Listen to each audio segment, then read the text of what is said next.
From project reviews to incredible interviews, along with the general things in Web3, CraigO's Crypto Corner covers the space in a fun and engaging way. We dive in so our listeners can conceptualize, plan, strategize, and implement their very next move. We are quickly becoming a platform that enriches and supports the overall foundation of Web3. In order to grow, you need your voice to be heard. If you have infinite curiosity, then CraigO's Crypto Corner is just for you. Come join us. You're tuning into CraigO's Crypto Corner, the best in Web3, blockchain, NFT, and cryptocurrency technology. Great reviews, incredible interviews with the leading people in the Web3 ethos, and just the general things Web3. So let's get to it. We're going to go into today's guest, but before we do, I'm joined by my amazing co-host today, filling in for the spot of Mr. Meta Matt from Penny Boys Trade Alerts, Mr. Stephen Miller. What's up, my good friend? Come on, Craig. I am in your corner, my friend. I'm thrilled to be here today as your co-host.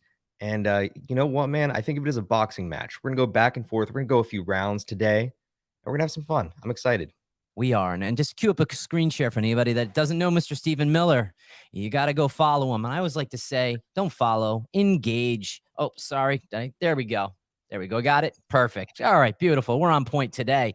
All right. So, you know, there's a lot of different things that we're going to dive into. And one of the things that we'll talk about today is Craterhood and different marketplaces. And that's sort of the things that have been unveiled in NFTgo's report. It's about 187 pages. And we're going to be introducing Jared shortly. But before we do, every episode, you know how we do. Ralph Quintero from the Daily Ralpha comes in and gives us our weekly Daily Ralpha update. Now that today, that is responsibility is on you. And before you do that, Mr. Stephen Miller, Tony, as we're doing that, I'm going to go through the screen share cues. So I'm going to just start it off, and we're going to get right to it. And we're going to talk about the NFT culture, but I'm going to let you go 1 through 5. We've got 5 really great things. Let's make that pop over the next 5 minutes. And then we're going to introduce today's guest. Yeah, man. Look, I'm stepping into big shoes today with the Daily Ralpha, and we've got 5 big stories for you. The first of which, honest to God, I think is one of the bigger stories of the past week, and it's the fact that Gremplin launched an epic burn to redeem event, and I'm kind of wondering, like, has he in fact opened Pandora's box here? Because this burn event went live, and they were burning Nakamigos for a brand new Gremplin piece. Really exciting stuff. I personally love the fact that you've now got a multi-burn feature where you can now burn multiple assets for an individual asset, and you've got the idea of now burning collections outside of your own. So that means you can plug and play with any contract you want. Really exciting stuff, Craig. I pinged you on this right before the show. I don't know if you saw it, but our buddy, PR Guitar Man, Chris, the creator of Nyan Cat, actually just announced that he's doing this in the next day as well. So you're going to be able to now do a couple new burns with him in season 2 of the Nyan Balloons project. So exciting stuff. I think it's a super cool mechanism. Really think it's going to add a bunch of additional value to NFTs. But let's jump into the second piece, right? Our second bit of alpha. Before you do, by the way, I'm keeping my 4 Nyan balloons because I like to see reduced supply. Let everybody go for the burn.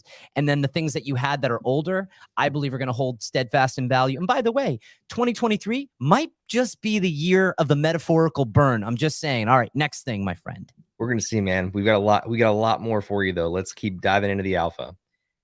Number 2 on our stories today is NFT Now announcing the second annual NFT 100. So, they were featuring huge influential creators and community leaders for their achievements in Web3.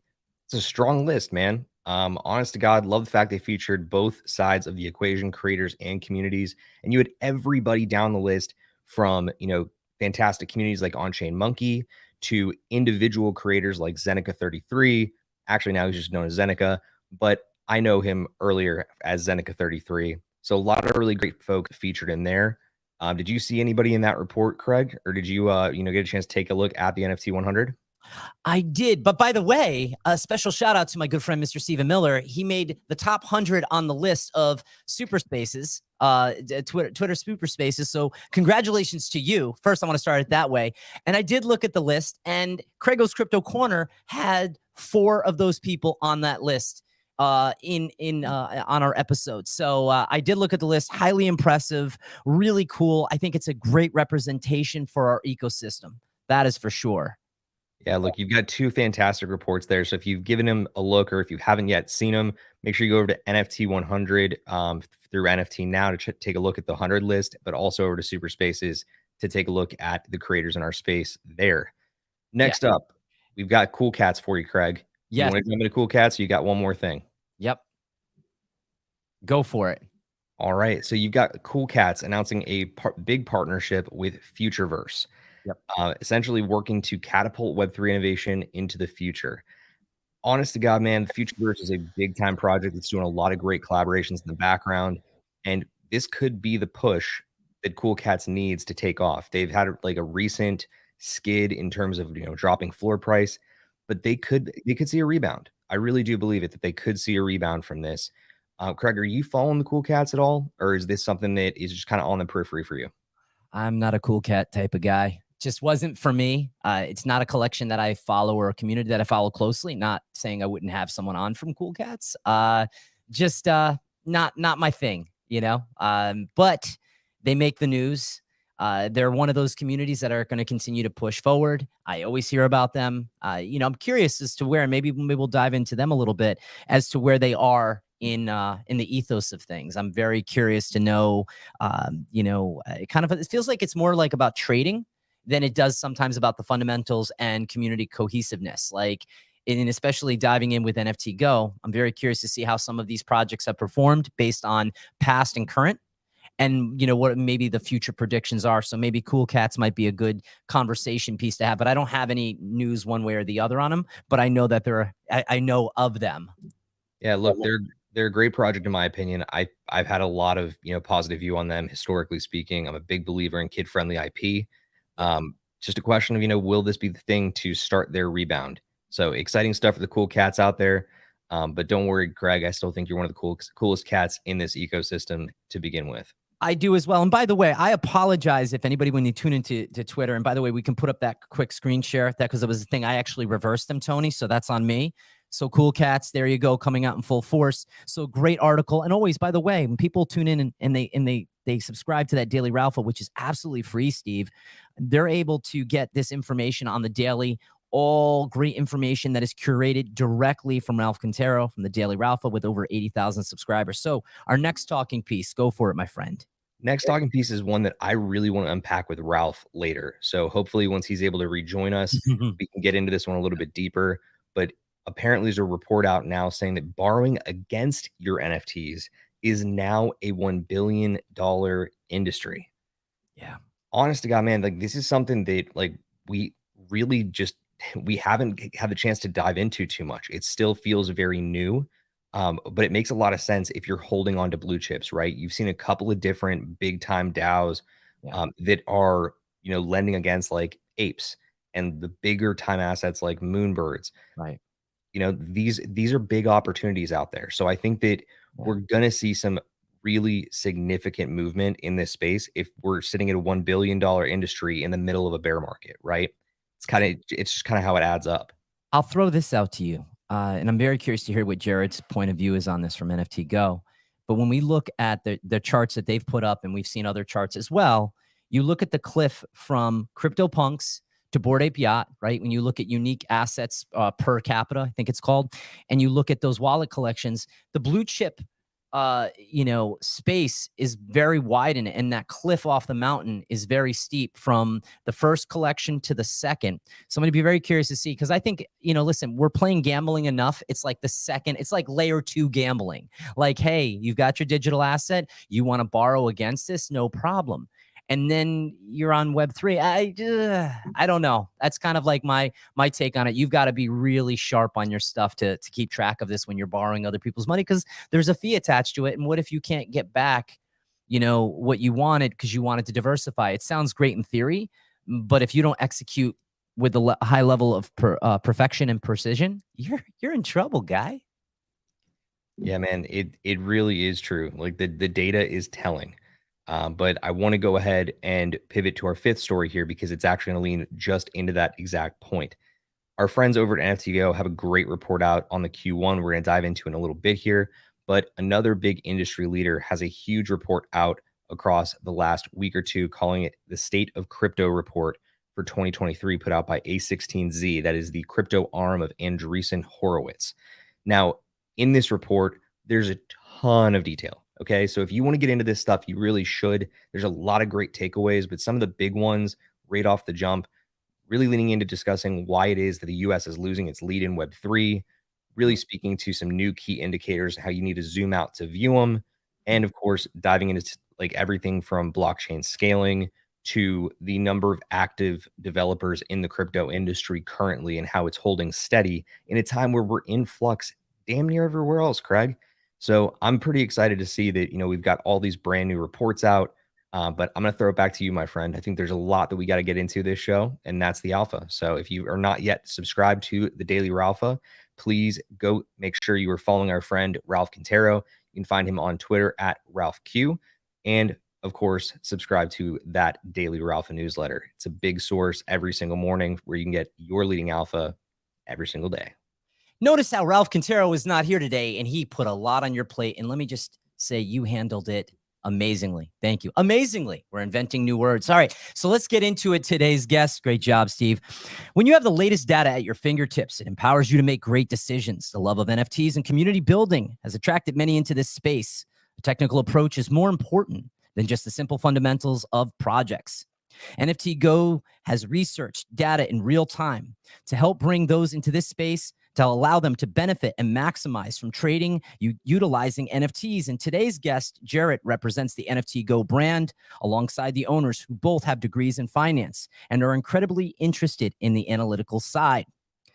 He has been making waves in the world of NFTs, having been hired by NFTgo to handle their SEO and marketing efforts. His role continues to grow as they expand, helping newbies and pros alike.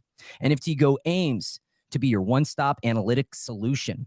We will be doing a deep dive into all things NFTgo so our listeners can plot, plan, strategize, and implement their very next move. GM Jared, how are you? I'm doing well, my friend. How are you doing, brother?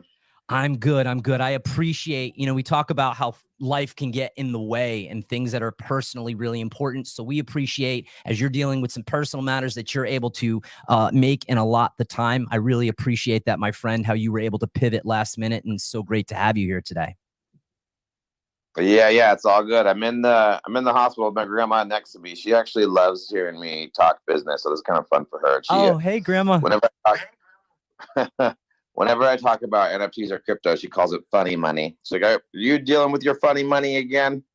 I love it. I spoke a few weeks ago at a senior community in Stamford, Connecticut, and it was really interesting to see how traditional business products and services, and then to try to articulate all that's going on in this space within an hour, which was incredibly challenging. So I love that your grandma is really plugged in, and she's obviously incredibly proud of her grandson. And it's just great that you're by her side, just spending some quality time with her. So we're going to make it hopefully well worth the conversation, and she'll appreciate some of the technical jargon that we're going to dive into. But I want to just shoot into this first question. And you are a veteran in the world of internet marketing, right? With experience in SEO and web design and social media that goes back well over a decade.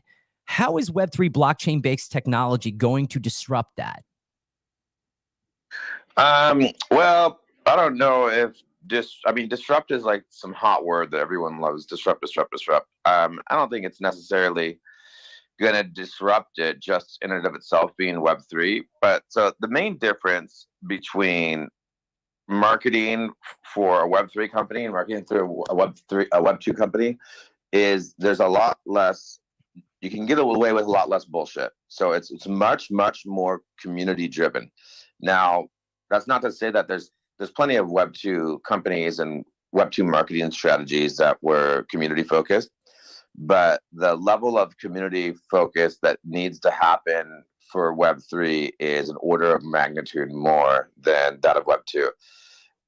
It has to do with a lot of trust, and because there's so much deception and so many bad actors in the Web3 world. Right. If you really want to successfully market in Web3, you have to build trust. You have to build a community, and you have to provide value to your community. It's like in Web2, you can like have a nice video or have a nice thumbnail, put out an ad on Twitter or Facebook or whatever, and you can sell some sweatshirts real easily. And I've done that. You know, like I had a fabric company for like 6.5 years called Cute and Cuddly Fabrics, and it was really easy. You just buy some fabric, make some ads, make a pretty website, and sell it. Nice.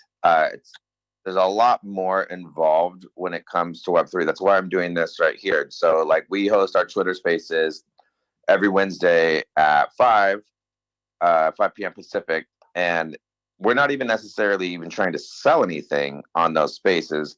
What we're doing is trying to provide value through entertainment and through knowledge, and trying to just stay connected with people that care about NFTgo and stay connected to other people in the scene. So some of the times when we're having these spaces, it'll be more valuable for me just taking time to get to know somebody and to get to know what they're doing on a deeper level. And having that value provided to me just helps me immerse myself more in the culture. So it's a much Web3 is a much more fast-paced moving environment than Web2, you know. So in order to stay up to date on all the news, all the new companies, all the new technology, all the new rugs, that in and of itself is just a full-time job.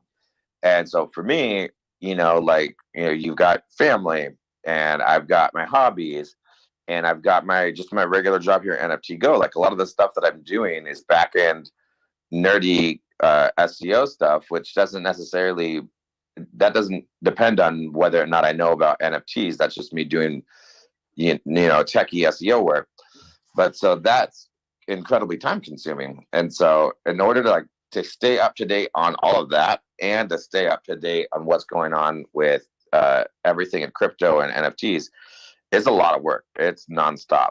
So yeah, it's a consistent process, and something that you do incredibly well, right? And so we're going to dive into that report today and get really nerdy. But I love the fact that you said, right, it's community-based building, which is maybe a little bit different from traditional business, right? You're building a community, you're creating raving fans, but you're also saying we know there's a lot of bad actors in the space, but I also like to tend to believe we've got a lot of good actors in the space who want to see and move the progression of this movement going forward. And you know, Web3 won't be referred to in 5 or 10 years as Web3. It'll just be the new iteration of the internet that was, you know, that was being figured out in 2020, 21, and till 2023 now, and moving forward.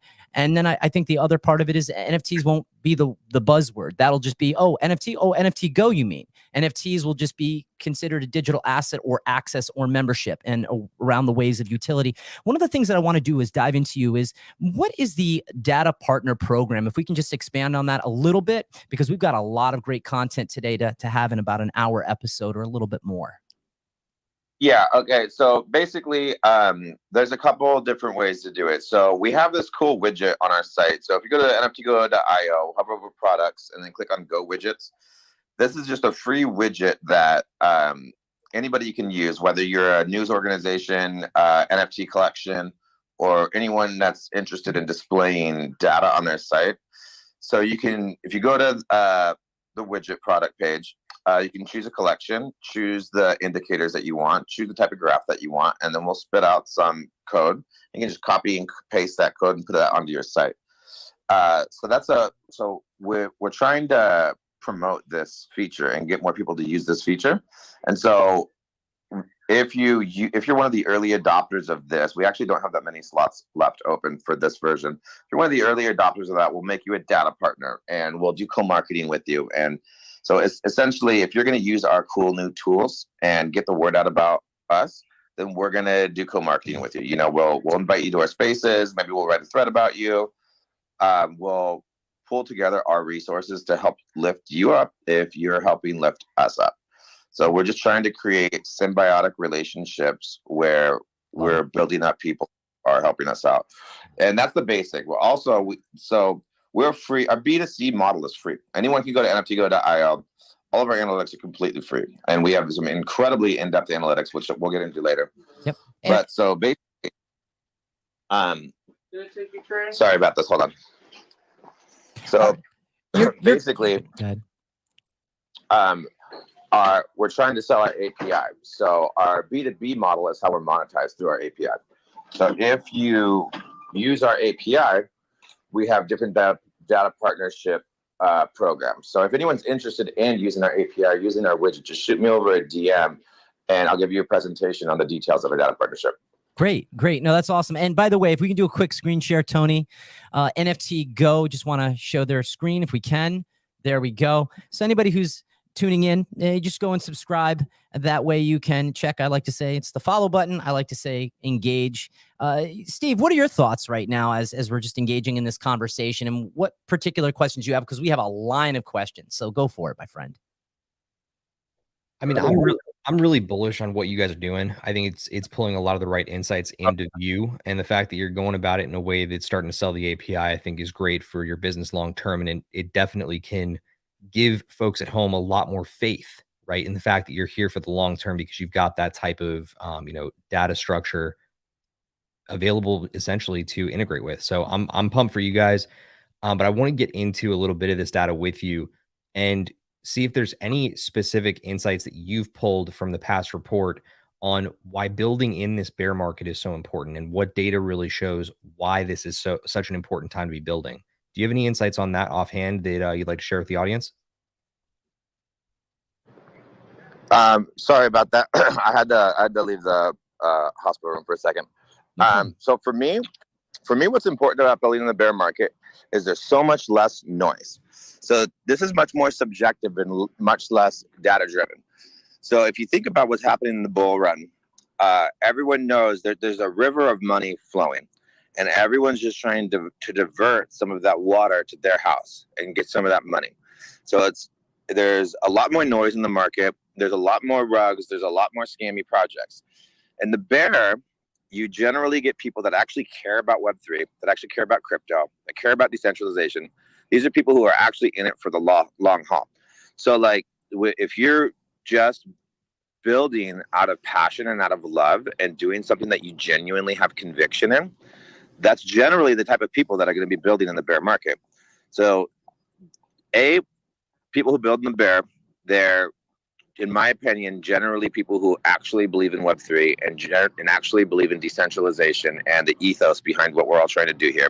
B, it's people that tend to be less greedy because we never really know if it's going to come back. Like, obviously, I think that ETH and Bitcoin are going to bounce back big time. I think NFTs are going to bounce back big time, but you don't really know. You're doing it because you love it. And C, there's just so much less noise. There's a lot less people building right now. And it gives you the ability to sort of focus and dive deep into things that you care about and that you want to invest in. So like right now, the collections that I'm buying into, I'm not necessarily buying into them because I think they're going to 10x. I think that the tech behind what they're doing is cool. I think their art is cool. Or maybe I just think that person is a cool person. So, like for instance, like the Daily Ralph Quintero, he's an absolutely amazing human being. If he released an NFT and let's say it cost me 0.1 ETH to buy, even if I thought it was going to go to zero the next day, just because I think he's a great guy and I like what he's been building, I'm going to buy that. So those are the types of things in the bear that I'm cool with. If you're trying to like build a new type of NFT with new code and new tech that hasn't been done before, even if I don't think it's going to 10x, I'm going to invest in it and buy it just because I want to support you and building this new tech. And it's kind of like investing in a startup where you think that they're doing something cool. So like if it's a cool new type of game or if it's just something unique. So right now, building in the bear, I'm kind of long-winded. I apologize that, but there's less noise in the market. It's the people that actually give a shit about Web3. And so that's why it's cool. And there's less noise. There's less. You're good, Jared. And by the way, I just want to let you know, I have some great news for you. Infinite Alpha, I think it's called Curiosity. Infinite Alpha Curiosity is Ralph Quintero's collection that was launched probably about 2 months ago, very quietly. So it is actually probably on the secondary. And so just wanted to let you know that. And he didn't launch it with any particular plan in mind. He's got it there. He's really plot planning, strategizing, and implementing the Daily Ralph every single day. So that's kind of been his thing. feels like those 4 words are like my buzz go-to, because I feel like alpha learning is like where I need to find myself. But I want to throw this at you, right?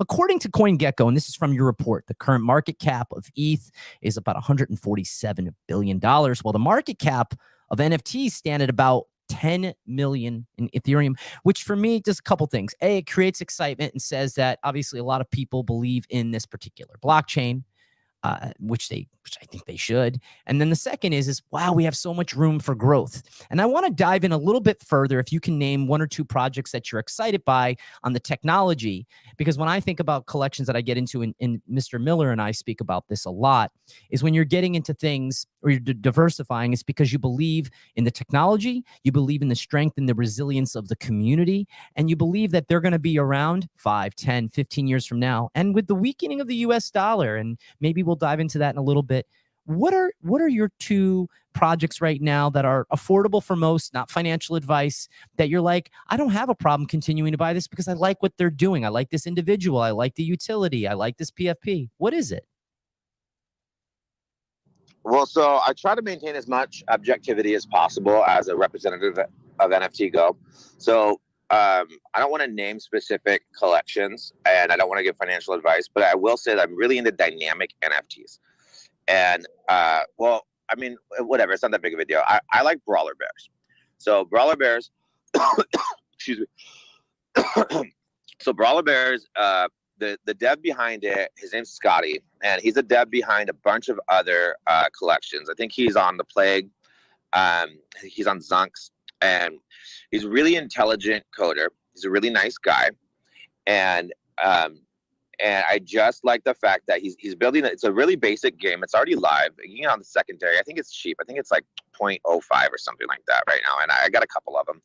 And I think that the gaming meta is going to be massive this next year. And I don't think anyone's really figured it out yet. And I think that dynamic NFTs are a big part of it. You know, the concept of, okay, I can buy an NFT, I can play this game, and I can get good at this game, and I can increase the value of my NFT. Now, if that's done where the tokenomics aren't a Ponzi scheme and it's actually a healthy ecosystem and the game is actually fun, then if a collection actually figures that out, it's going to explode. Now, I love the collection and I love Scotty. Now, I don't think Brawler Bears is the one.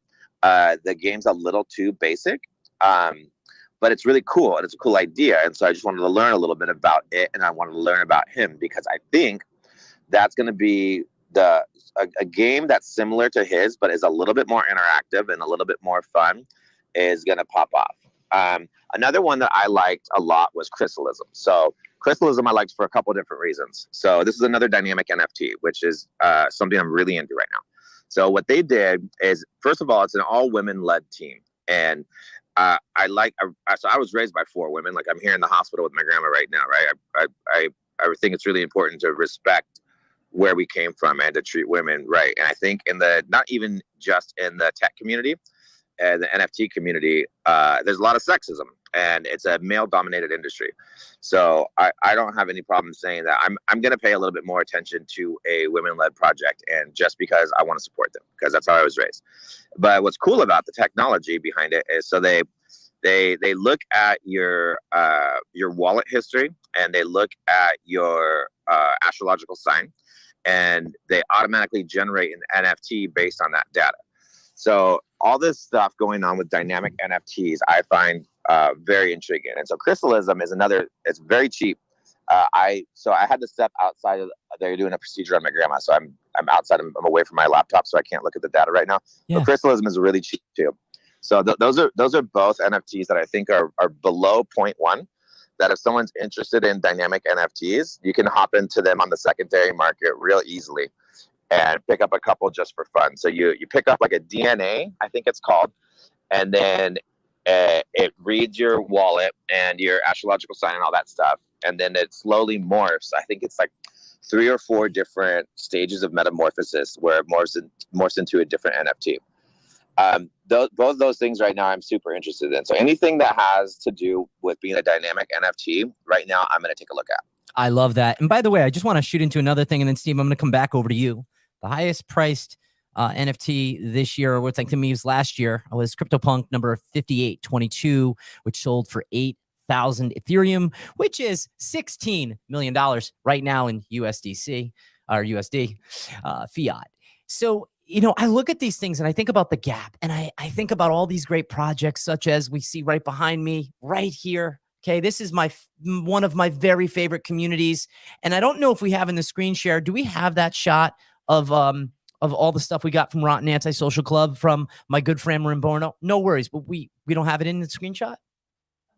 The Ramborno, right here, Rotten Antisocial. Do we have that in here? Is it in here? I am. Oh my God. I didn't even see it. That's great, Steve. That's a good one. So it's so funny. I was looking for it. I'm like, where is it? And I see. So when I think about communities that act cohesively together, one of the things that I like, and I want to throw this to you, Jared, and then I want to come over to you, Steve. I look at communities that are developing, innovating, creating group cohesion, right? And I think about Dario and Rotten Antisocial Club. I think about all the things he's doing with Third Eye Collection. I think of course, my friends, Seekers of the Eternal. They came on a few weeks ago, and their roadmap is directly correlated with of On-Chain Monkey. They were inspired. I think about MetaGood, which is obviously the parent company of On-Chain Monkey. ENS Maxis, I'm very curious to see how they develop, but a very tight community. And I was actually gifted something from one of the community, one of the amazing women in the community. We're going to be actually having a women community come on from ENS Maxis. So it's actually the queen. We're going to have her on with a few other amazing women from that community, and watching how they're building is incredibly excited. So I love the fact that you just talked about dynamic NFTs, and thinking that might be the year. That might be the meta this year. That might be the alpha insight. So I'm definitely going to look into those. And by the way, it's not a financial play. And I also think you being NFTgo and being part aggregator and then obviously part marketplace, we've also, I think, have Creatorhood in here, which we'll bring them on shortly. But I'd love to understand a little bit more about how people engage on your platform, and probably the first place that a newbie should go when they come on to NFTgo. What would that be, Jared? So the most popular page on our site, other than our homepage, is our market overview page. So there's a lot of competition out there. There's a lot of NFT analytics companies. I'm obviously biased. I think we're the best. But even not me, what I'm hearing from most outside people is our marketplace overview with the barometer, the overall health of the market, which is a proprietary algorithm that we came up with that's based on social factors, market volume, things of that nature. A lot of people will just go there every day just to get a quick little snapshot of the overall health of the ecosystem. So I think right now, again, I apologize. I had to step away from my computer. Normally, I'd be more professional and in my office. But, we adjust, Jared. You're totally good.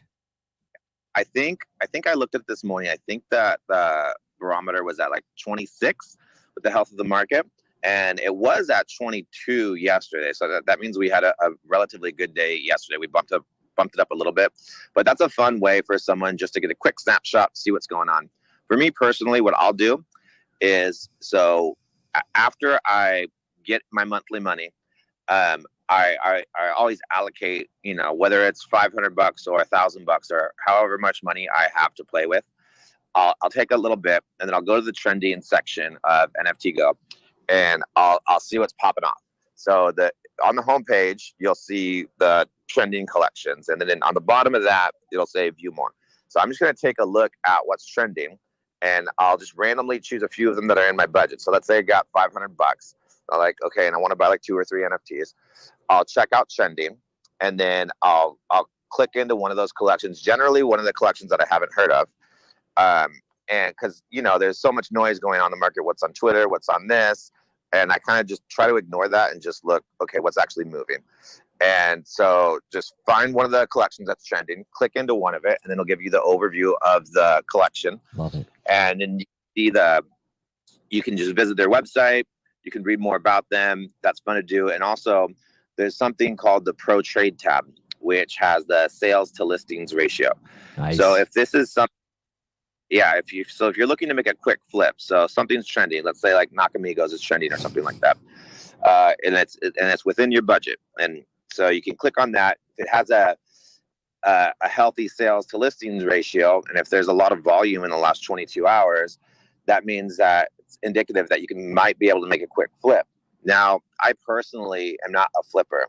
most of the things that I buy, I'm just like a collector. I'm just going to buy things that I think are cool and that I believe in, and just leave it in my wallet. And maybe 6 months or a year goes by, if it's the bull market, and be like, okay, maybe I'll try and get rid of this. But if you're actively looking to flip, that pro trade tab with that sales to listing ratio, that's going to be your best friend right there. By the way, that's a key indicator. And Steve, we're going to come to you. And we also know we have CraigOhood in here because there's over 175 different marketplaces. And so obviously having that pro trader tab at your fingertips, being able to get that list to sales price ratio as a realtor, I can't tell you that my number one metric when I'm looking to figure out an offer that my buyers should make is I'm always looking at the list of sales. I'm looking at the highest percentage above, the floor percentage below, and then what the average closing percentage is. And right now, obviously in this real estate market, we're seeing about 3 to 4% past listing price in the average area of my marketplace. I don't know if that's going to slow down due to the lack of real estate inventory as it concerns personal homes. Steve, what are your thoughts right now? And then I do want to bring up CraigOhood in a second because I want to talk to them about their novel approach as a marketplace. So there was actually something I was kind of curious of, real quick, Jared. When it comes to that listing and sales ratio, obviously you've got toggles between a whole bunch of different, time factors, right? You can go all the way down to an hour, up to 24 hours. Do you personally think there's a most beneficial view if you're looking at it from the trader's perspective? And beyond that, is the listing and sales ratio a good indicator for long-term health? It depends on how fast you're trying to flip it. Like if you're trying to make a real quick flip, like some people buy and sell NFTs instantly or within the hour. And so if you're going to do it quickly, then you're going to want it to be within the last hour. I usually, since I'm not a quick flipper, I'll usually switch it to the 24-hour tab. And so, if there's lots of sales happening, boom, boom, boom, and people are buying, and the price is still relatively cheap, buy it real quick. And it's indicative that the price is likely going to go up in a little bit. If there's lots of people buying them, then the floor price is going to be increasing, right? So it's more of a short-term thing. If you're looking to hold long-term or looking to collect, you don't really need to care about the sales to listing ratio. That's more for swing traders and flippers. No, I love that. And I would just maybe add to it that I paid my tuition last year. I took my chances. I consolidated my collection. I did my, as they call it, the loss trading, which I was able to do at the end of the year to grab some Ethereum to then be able to diversify into some of the other projects. I actually grabbed a bunch of ENS maxis and obviously a lot of rotten antisocial stuff, which way or the other. It's so funny when the camera's behind me, some things darken out and I can't see with this life. So that's why I didn't see it. I was wondering why. But one of the things I want to do real quick before we come back to you, Jared, is I want to bring CraigOhood up. Can we get them on real quick? Hey, Craig. Hi, GM. So I want to throw a couple questions at you. I remember we had our conversation probably a couple weeks ago, and I was really impressed by you and your business partner on how you are going to be entering this Web3 space as a marketplace specifically. And you have a really great, unique, novel approach. But I want to throw a really cool question. I want everybody who's listening, go follow CraigOhood. I was really impressed by my conversation with them, and I like how they're laying out things. I love the look of your Twitter page. I mean, certain things aesthetically should be pleasing, especially since you're a marketplace entering this really fun time of building, not bear, right? We just want to throw a positive word to it. But my question for you is, when I looked at Blur, I was never excited by Blur. I'm not a Blur fudder. It just was not for me. I didn't want to play the game of wash trading. I felt like it added nothing to the ethos. And obviously it takes time away because my biggest bet in Web3 is this podcast. This is my biggest bet. My other biggest bet are the digital assets that I collect and I believe in, like On-Chain Monkey, like Rotten Antisocial Club, a couple little shout outs, and like Steven over there. He's going to have an NFT. I'm going to buy him. But my question for you is, when we look at these marketplaces and you look at the disruptor of Blur, and that site never excited me. It was nothing fancy, but all the degens got it. And it started to be able to compete against OpenSea. I like the look of OpenSea. OpenSea needs good news. They just opened up, I believe, their pro trading tab, if that's what you call it. I keep very simple. I like to say the simple things. If I have some nuanced questions, I always call my friend Steve on the phone and he always gives me some answers. But how is CraigOhood going to enter the space, and when are you entering the space, full-fledged marketplace? Yeah, no, absolutely. I think for Creatorhood, we are in a way. It's interesting you mentioned Blur. I think we're really taking a creator first view of the world, and I think what we're trying to really do is open up a new class of NFTs, which is really around utility NFTs.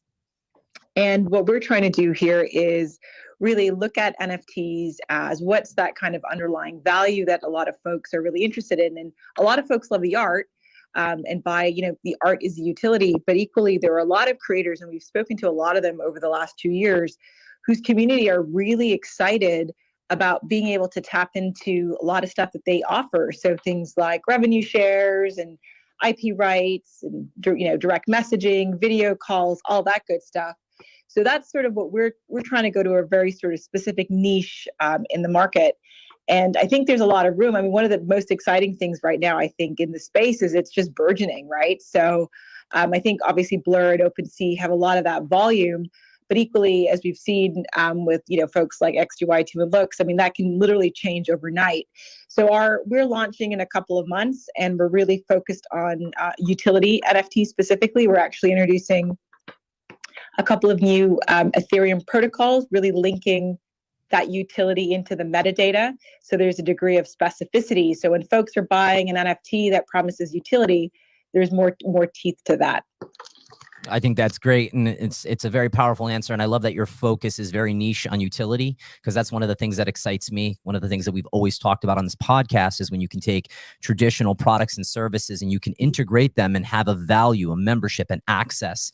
So I'm super happy that you're here today, and I'm glad that we gave you some time to talk and articulate what you're doing and looking at the world sort of in a creator approach. You'll be launching 2 months. You're going to keep us posted. You are definitely a friend of the show. And I hope that you and NFTgo connect. I love to see new relationships being formed in this space. I know Jared's a very big networker. So I want to come back to you, Jared. You there, my friend?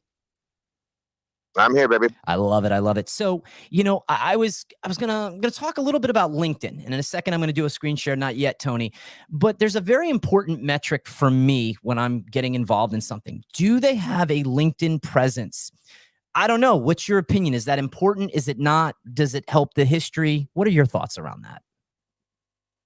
Yeah, I mean, so I personally don't use LinkedIn that often. There's someone else on our team, Erica, who's incredibly intelligent, and she does a lot of our LinkedIn stuff. But yeah, when I did use LinkedIn, if someone has a lot of connections, obviously it's gonna help validate them. I think it's a little bit more difficult to fluff numbers on LinkedIn than it is to as the other platforms. Like, anyone can buy followers on Twitter, even though that's pretty easy to just dig into their followers and see if they're fake or not.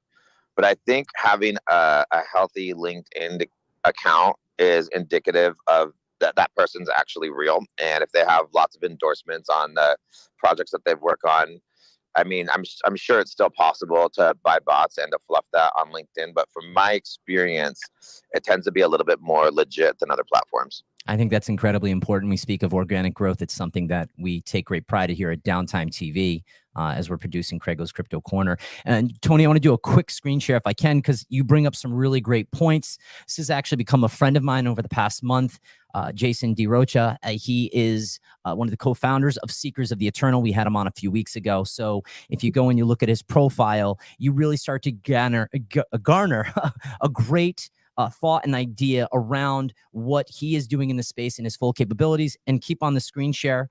Creatorhood, I love how they're bringing a novel approach to the space, really focused on utility-based NFTs. And I can't wait to see them launch in the next few months and continue to build that relationship in the most positive manner. Keep on to the screen share if you can. Last thing that we want to talk about in a second is we're gonna dive into it. I'd love people to go into the not only the data partner program, but you guys had a really, and I'm just trying to scoot through it, but you have a 187-page report that is incredibly comprehensive. So I want to come back to that. Steve, what are your thoughts? We can come off that screen share. Thank you, my friend.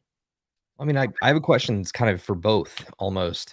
So Creatorhood and to Jared, when it comes to the data that you're seeing right now, right, and what we're seeing around the market, do you guys both have, I would love to hear both of your perspectives on like the future of marketplaces.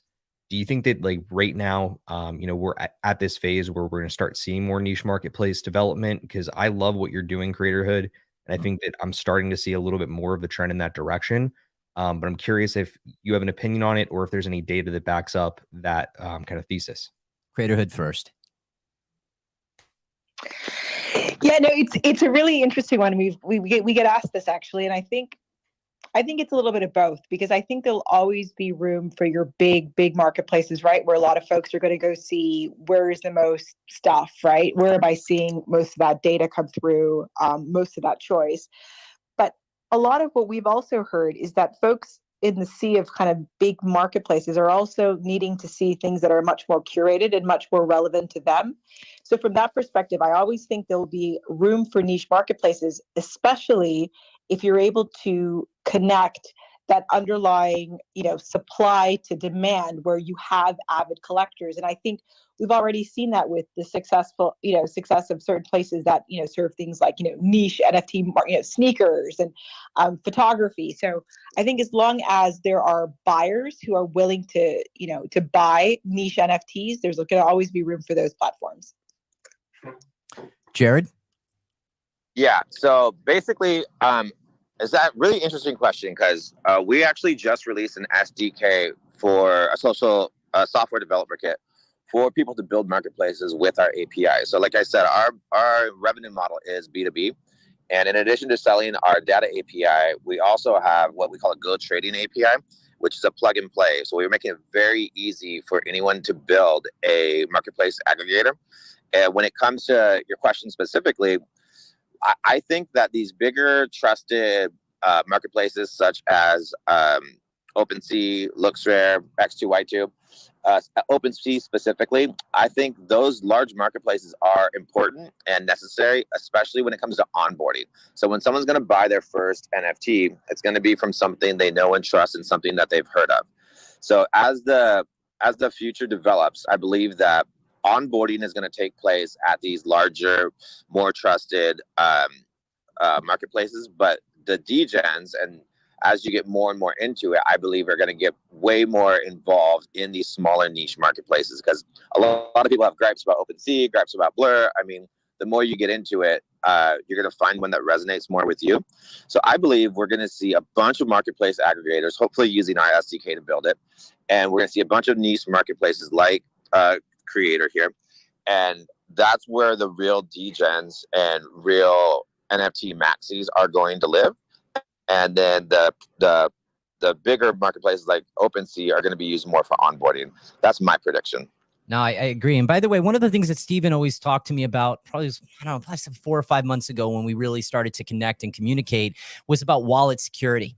And I have to say, I'm never going to be the first in the puddle with my primary wallet. My primary wallet, I make sure is if I'm going to interact and engage, I'm going to take a moment to think about it. My hot wallet, no problem. I'll connect to almost anything. So it's kind of interesting that OpenSea has become the comfortability factor. And obviously, people can hook onto your platform, I'm assuming, with your wallet. And obviously Craterhood, people are going to hook on to your platform. And also, let's say with Craterhoods, they've got some really big people behind the scenes. That's how we originally connected. So it's just excited to see everybody coming in and having a conversation. But you talked about API and SDK, and I'm always learning. Maybe my big meta play is just more knowledge for me. So I come as a student, even as a podcaster, even though I've learned so much and can articulate it in a good manner and can engage, I am learning. I'm humbled every day. And I think at first I was like, oh my gosh, we said we're the best in Web3 as far as a podcast. I better live up to that. So that kind of like puts a little fire under my side. But when I think about API and SDK, right, Jared, how do we simplify that for the public? API, let's start there. And then let's just talk SDK in just very simple format. Pretend I'm 12 years old and you're explaining to me, what is an API? Okay, so I'll just give you a use case. So LooksRare is a marketplace, and they only have so much money and time to allocate toward building their marketplace.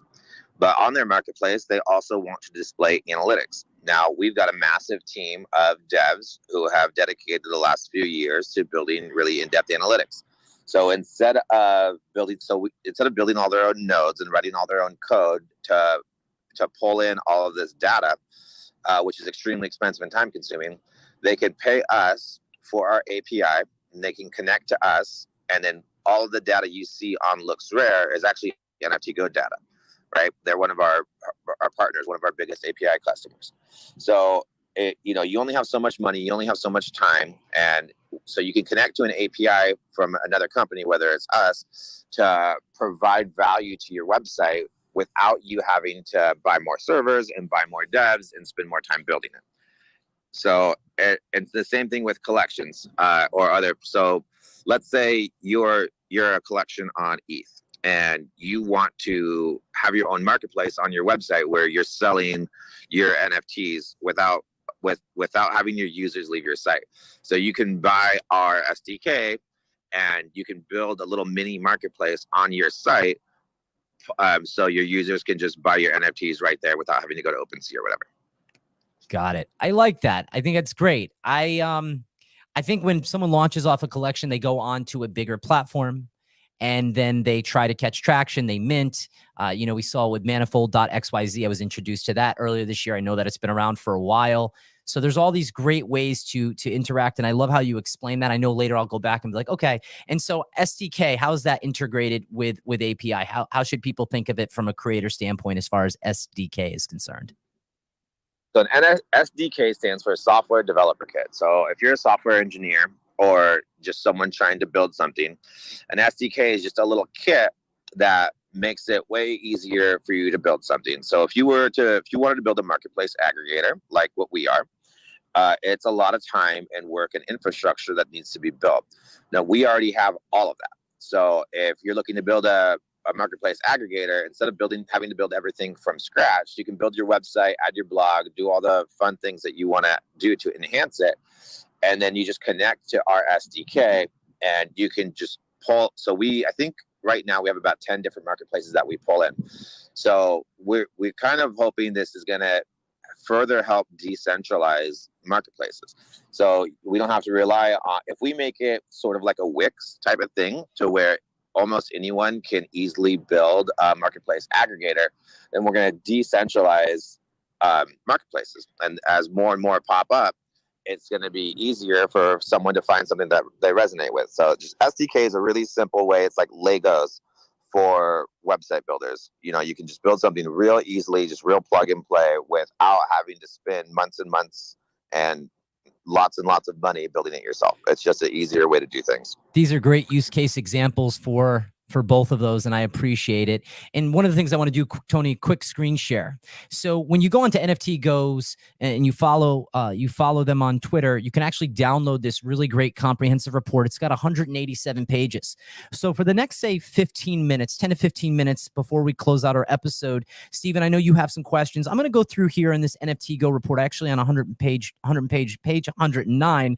I'm going to pop in there real quick, and I just had a question from that. But before I do, Steve, any questions right now as we're moving forward? So more of a comment, because I'm actually just really impressed with what you guys are doing. I think the SDK approach is honestly going to be a big disruptor when it comes to marketplace aggregation. When it goes back to the question I had asked, like it comes down to the fact that I believe that aggregators and niche are going to be the balance in the market going forward. It's almost like you need that to occur so that more and more people can be onboarded based on what it is that they want. You need to meet them where they are. So I'm pretty pumped that you guys are taking that approach. But as it relates, I guess, to the greater subscription model that you're using, what are some of the things that paid subscribers to NFTgo would value most? Because it does seem like you guys do have a pretty robust platform that you've got there as well. So we don't have any paid services yet on the B2C side. All the analytics you see on our site is completely free. You don't have to pay for anything right now. The only time you have to pay us right now is for our API. And we even have a free version of our API. However, that may or may not change shortly. There's nothing, I can't give you any specific details, but sometime soon, we are going to have some paid services for the B2C side with some more enhanced features, but I can't give you specifics on that yet. However, when that is launched, I'll be happy to come back on and tell you about our paid services. But everything's free, dude. NFTgo.io, completely free platform. And it's my opinion that our analytics are actually more robust and better than a lot of our paid competitors. On page 108, it says the U.S. still leads the way, but the Asian market is flourishing, right? So if I'm to dive into that over those 4 or 5 pages, because each sector that you talk about, right, it gives you sort of category of interest. What is the percentage stratification of NFT investors? When you start going through this report and you say, oh, I like art, where, if there's an Asian artist that's emerging, you might be like, location. I read the NFTgo report. Oh, this makes sense. You check with other people. This is sort of that plot, plan, strategize, implement that I've always been talking about. And it actually helps you to map out, because I can't tell you how many times the other alpha, which is the alpha of Steve calling me going, Craig, I'm about to sell my whole collection for an infinite alpha. And I'm like, what are you doing? Don't do it. I'm kidding. He would never do that. But my biggest point is, when you start to spot trends, and you the more reading that you do, the more listening in on conversations like this are incredibly important. When you think about emerging markets and age demographic, and you also said supporting women-led businesses, I would say I grew up with my mom until I was 12.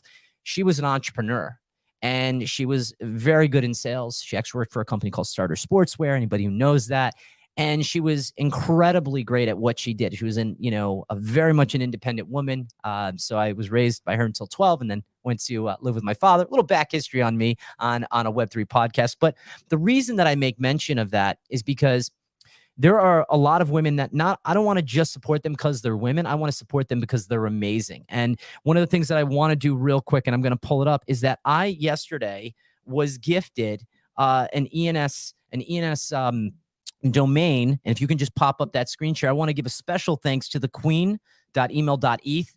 She actually gifted something to my wallet. And when I first received it, Steve and Jared, I was like, okay, this is a scam. Someone hacked her account. There's no way. I'm a little cynical. And then I say to Steve, is this real? He's like, yeah, she's wonderful. That's just who she is. So I'm like, okay. I actually had her send it over to my non-primary wallet just to make sure. But these are the protocols. We have to be, careful, but amazing women who I've inspired, and they've inspired me. And then to be gifted the night before we're coming on a podcast, and you, Jared, are saying what's important to you personally. I mean, my backstory is quite the same. I got to watch my mom really kick ass in business, and I'm so proud of all the accomplishments that she had over the years. And so it's really cool to see how that lives on. And then women-led projects, not supporting it because it's a women-led project, but because they're amazing and they are part of our Web3 ethos. And there is a smaller percentage of them than there is of the male domination. And we could also go through, age demographic as well, age numbers. But I think it's really cool to listen to sort of that backstory on what inspires you. And I do want to finish off on a couple things with you if I can.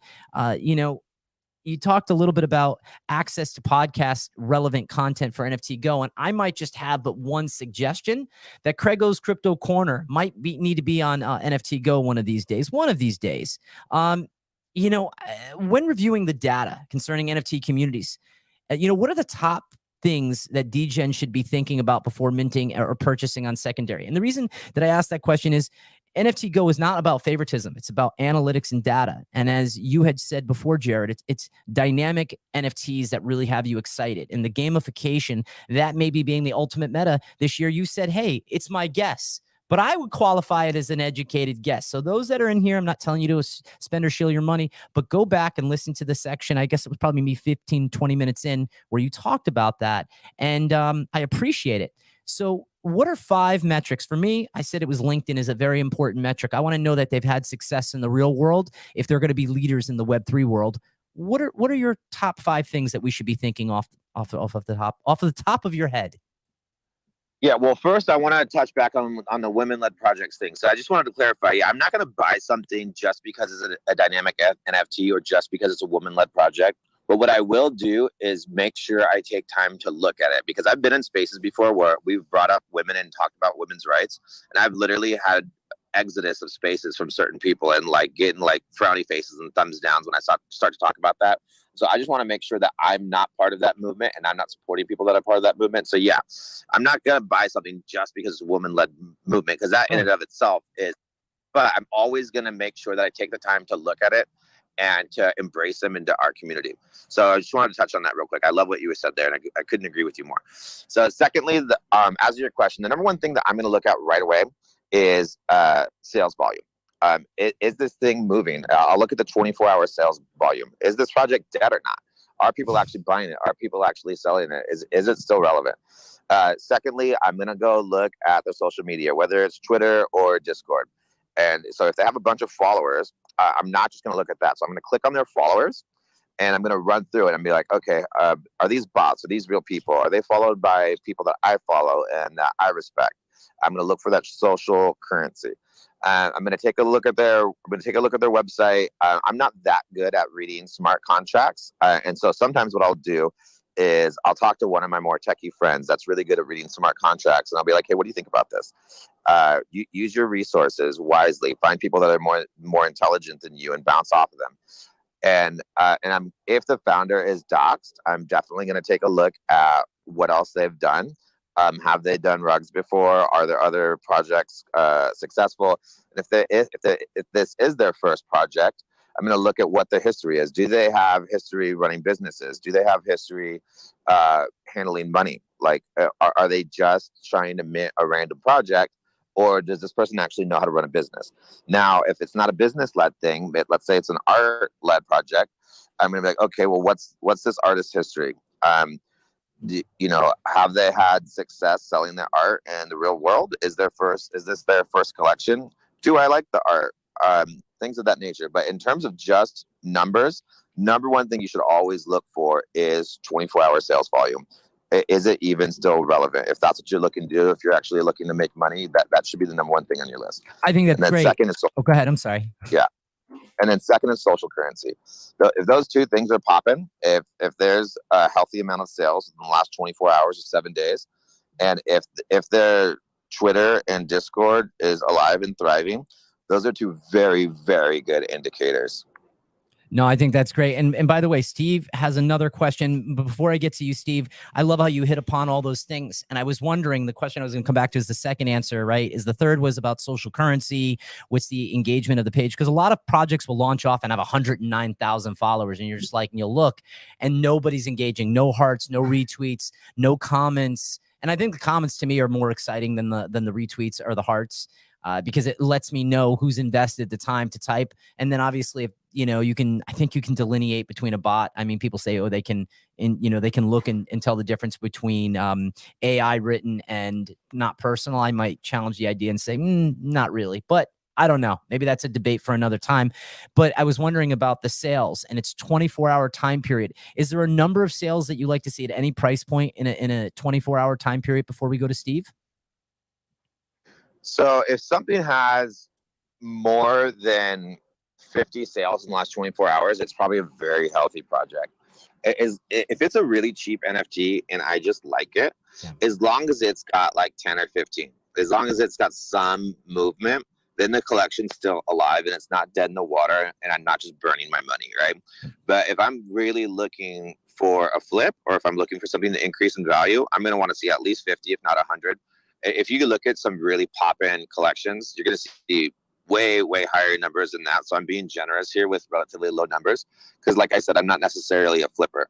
But the general indication is if it's moving, it's moving. So if people are buying and selling it, then that floor price is going to go up. And if that's what you're looking for, that's going to be a good metric for you. I love that. And we'll maybe talk a little bit about this in space for about another 5 or 10 minutes after. But right now I want Steve to get his last question in. And then Steve, you got a rapid fire because that's what MetaMatt does every week he's here. So please don't let me down. I always do my best, Craig, to not let you down. So I guess I'm going to have to come through with that in a few seconds. And I'm going to do my best MetaMatt impression. I guess I'm doing a daily Ralpha impression early in the show. I'll do MetaMatt at the end. Look, Jared, the last question I had for you is kind of my own way of trying to get a little bit of early alpha, right? I want to see if I can pull a little bit of info from you that may not necessarily be out there. And I'm doing it this episode on behalf of my friends in the ENS Maxis and the ENS community. Huge shout out to y'all. See y'all in the Twitter space. Appreciate you for showing up, showing out. Thank you. The question for you, Jared, is this. Obviously, like we talked about earlier in the show, there's definite market segmentation. There's new marketplaces that are going to be popping up like Creatorhood that's serving up utility. There's domains, there's the decentralized identity game. And of course, it's what you already serve in the broader NFT sense with PFPs and other projects that are mainstream collections. Have you guys explored anything or like have any type of plans for rolling out unique features for market segments? Because to me, I think that an absolute slam dunk for you would be integrating some type of special like data insights as it relates to ENS. So I'm kind of curious, have you guys explored that at all? So there's nothing completely in the works right now for those specific market segments. Right now, what we're working on is integrating Polygon onto our system and integrating some of these paid features that we're going to be talking about. But that is a very good idea, and I think eventually down the line we're going to have that. But we can only do so much at one time. But yeah, that's a good point. I think that's great. Steve, do you want to hit some rapid fires? I do, but I wanted to give you one final opportunity to get into one last question for our guy Jared here. I'm sure that you had one final one to go as I prep myself to do my MetaMat impression. I will buy you some time. So, Jared, I think we've covered a lot of great things, and I think people need to, interact with some really powerful platforms. And I love the idea that right now, so early on, everything that you're doing, especially on the B2C end, is free. So the knowledge is out there, the ability to learn, and then the ability to then make a plan and then obviously strategize that plan and implement it. I wish I had taken the time last year. And so I sit in all of these podcast episodes with some really great people around me every week. Ralph Quintero from the Daily Ralph, MetaMat from Penny Boys Trade, Stock Alerts, where they're doing traditional TradFi business, stock tips and information. And then I get to have conversations with high-level individuals like yourself who have immersed themselves in Web3 as of 2021. It's really cool to see how you're emerging, how the platform continues to develop and grow. But I remind everybody, we're so early in that a lot of these connections at some point won't be able to be made. So as you're having conversations and you're connecting and you don't just follow somebody to follow them. I don't want somebody to just follow my page because they're doing that. I don't want somebody to just go and, follow NFTgo, but not like dive into their analytics, because that 187 page report, Jared, was phenomenal. We would have to be here for 24 hours to cover every facet of it. And I only gave little bits of snippets, but you guys took a lot of time to do this. Was there any point or any part in that report, before I come back to Steven as he's preparing the rapid fire questions, was there any part in that report that you were like, not only is this extremely difficult, but I see the value that we're giving to people? Because you had to collect this data and then you had to put it out and lay it out in a manner in which people would still be engaged to read it. And you've done a really good job at that. Was there any page in that report that really sticks out to you after all this time? So for me personally, so you got to understand, so we have a whole research team that was dedicated to building that, and I'm more on the social media SEO side. There's most of the people in this company are orders of magnitude more intelligent than I am when it comes to understanding these analytics and understanding all the real code and tech behind NFTs. So for me, what my responsibility was in that report was to gather the interviews. So if you see, I think it's relatively early on in the report, the beginning. where we see the interviews. So to me, what was special about that for me was a lot of these people I was talking to, like Franklin is board, these guys are multi-millionaires and they're incredibly successful. And they took time out of their day to answer these questions without asking for anything in return. So we didn't pay these people who we interviewed, right? I just reached out and they responded. So what that means to me is that there's people in this ecosystem that are already wealthy. They need nothing from me. They need nothing from you. They're already set. They already know what they're doing, but they're still willing to take time out of their day for free to provide knowledge and to help out people in this ecosystem. So I said earlier, there's a lot of bad actors in this, and there's a lot of scams and things like that in Web3. And at the same time, there's a lot of really amazing people that really care about what we're doing here, and they care about helping other people in this community. And me, I'm like a major, my life philosophy is the most fundamental need of all living beings is to love and be loved. So that is my current, is love and relationships and community. And when I see people taking time out of their day to actually genuinely provide value to strangers with asking nothing in return, that is what makes me bullish on Web3. And that's what makes me bullish on the report and NFTgo and you and everything that we're building here. So to me, that was the most fun part. And that was the only part of the report that I was actually actively involved in. Lead with empathy and kindness, and we practice that, and I agree with you completely. And so Steve, hit him with the rapid fires, and Jared, before you do, Jared, it's been an honor, and let's just keep it open for about maybe 5 to 10 minutes after, see if anybody wants to come up and engage directly with Jared from NFTgo. So hit it up, my friend. All right, Jared, so here's the deal. We got rapid fire 5 for you today, and just go with your gut. I'm going to put you on the spot. So number 1, best growth strategy in NFTs, investing or trading? Investing. All right. What NFT community has surprised you most in the last week, for better or worse? In the last week, I have no answer. I've been in the hospital all week with my grandma. Duly noted. I've been out of the loop. I'm sorry, but Nakamigos has been going crazy lately, so that's probably the correct answer. I'm so glad you brought it up, because that is absolutely Craig's favorite collection on the market right now. In 5 words or less, how do you want NFTgo to be perceived in the industry? We're a gym. If knowledge is power, then you go to NFTgo to work out. All we can do is provide you data. So we want you to build your mind.